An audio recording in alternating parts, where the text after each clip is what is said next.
Hands up. Step out of the tent. Now, that's what jolted me awake at 2 a.m., the kind of wake-up call that makes your heart drop into your stomach before your brain even has a chance to process what's happening. Imagine cops' flashlights blinding you, voices sharp as knives, and standing behind them is the HOA president herself, Lydia Warwick, grinning like she's just won the lottery, and I'm the unlucky ticket. There I was, being ordered off the edge of the same lake my grandfather bought 60 years ago, the same land that's been in my family 3 generations, all because Lydia decided to waive some phony paperwork and call me a trespasser on my own property. She had no idea, no idea, I was about to dig up secrets that would blow her whole scheme wide open. You ever see a revenge story this perfect? Pull up a chair. The night started normal.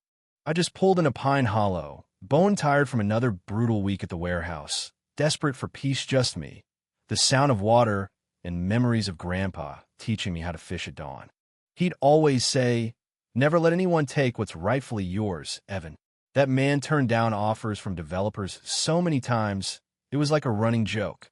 For him, this place was priceless. But that night, instead of peace, I got headlights and a voice booming, "Sir, step out of the tent with your hands visible."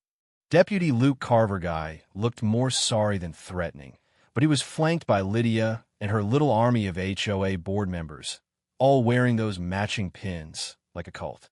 Lydia's got this power suit, hair pulled so tight you'd swear she's trying to hold her face together just through sheer will. She held up her folder like it was a shield, claimed the lake was now community property thanks to some document from a guy named Harold Vance, who hadn't been seen in years. It was theater pure, ugly, small-town theater. I tried to show them my grandfather's deed, but Luke just sighed, told me to work it out with the HOA, clearly wishing he was anywhere else. Lydia mispronounced my name on purpose, little digs that made my skin crawl.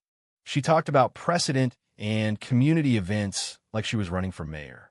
Meanwhile, one of the residents, Clara, looked like she wanted to sink into the dirt, but Lydia shut her up with a glare. And just like that, at 35, I was packing up my tent under police, lights kicked off land I'd learned to fish and swim on. The injustice burned. That drive back to my ranch house was one of the loneliest of my life, knuckles white on the steering wheel, replaying every fishing trip with Grandpa. In the barn, I dug through his old papers and found the smoking gun. A letter from the HOA 5 years back, begging my grandpa to donate the lake, and his no-nonsense refusal, attached to the original deed and survey maps. Their documents didn't match at all. Something stank, and I was going to get to the bottom of it. Next morning, I get a text. "Check your barn. LW." I find a bonfire still smoldering by the lake, Lydia's folder sitting there, untouched, as if daring me. That was her way of saying, "I'm watching." So I started digging in, preparing for war. The HOA office looked like a suburban fortress, whiteboard, pins, maps, Lydia presiding like a queen. She announces to the whole board that the troublemaker has arrived, but when I spread my documents on the table, they just laugh it off. "Community needs outweigh your grandfather's papers," Lydia says. That's when Sophia Bennett, a new neighbor with a sharp eye for trouble, leans in and whispers she's been vlogging. Everything turns out Lydia's been charging event fees for my lake and pocketing the money. Suddenly, this wasn't about rules or neighborly disputes, it was about money. Big money. I called her out, loud and clear. "You've been trespassing and profiting off my property." The room exploded. Next day, Lydia's lawyer sends a letter threatening me with $50,000 in retroactive usage fees and demands I either hand over the lake or face court. My job starts getting weird, calls clear intimidation tactics. Sophia and I team up. She records meetings, I document the legal stuff. At the lake, I notice property markers have been moved, boundary lines shifted. I hire a surveyor, spend my week's wages, and he confirms it. Markers shifted, fence cut, all recent. The next HOA event is at my lake, with Evan Harper not welcome signs everywhere.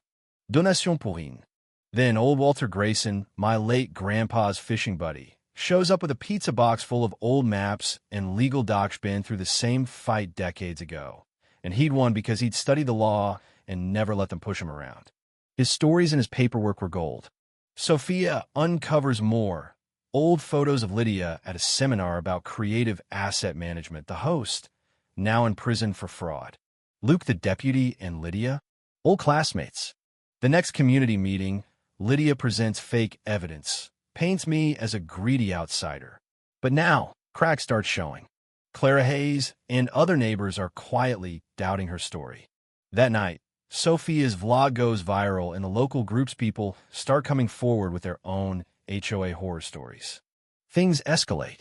Trucks roll in to put up permanent fences around their lake, but the crew starts backing out when I show them the survey report.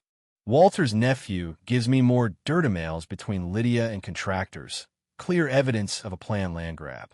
But Lydia doubles down, stages an environmental crisis at the lake, calling the EPA, TV news, and half the town to watch her declare me a polluter on camera.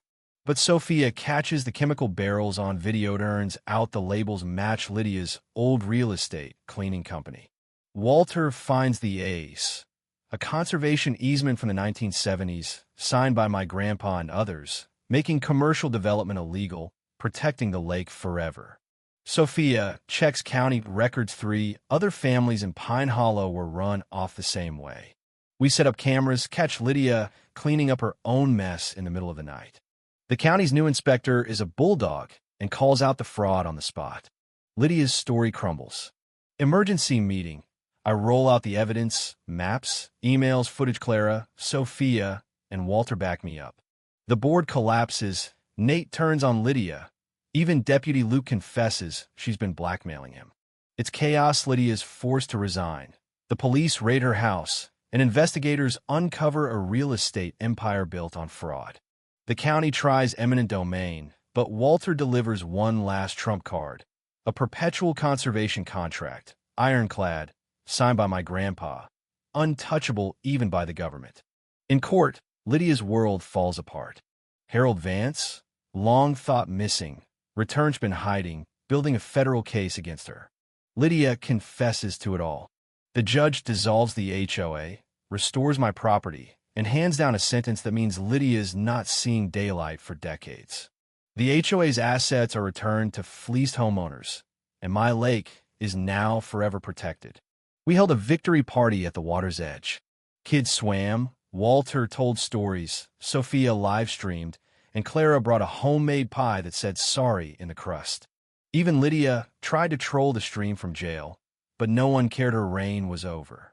2 weeks later, I get a letter from another HOA in a different town, threatening me if I interfere with their standards. I laughed harder than I had in months. Turns out, once you beat one corrupt system, folks want to hear your story. So that's Itho, a midnight police raid, turned into a battle for my family's legacy, and a win not just for me, but for every neighbor bullied by someone who thought they owned the place. Drop your thoughts below. Ever gone toe-to-toe with folks in power? Tell me your story, because the fight for what's right doesn't end at the water's edge, and sometimes the good guys really do win.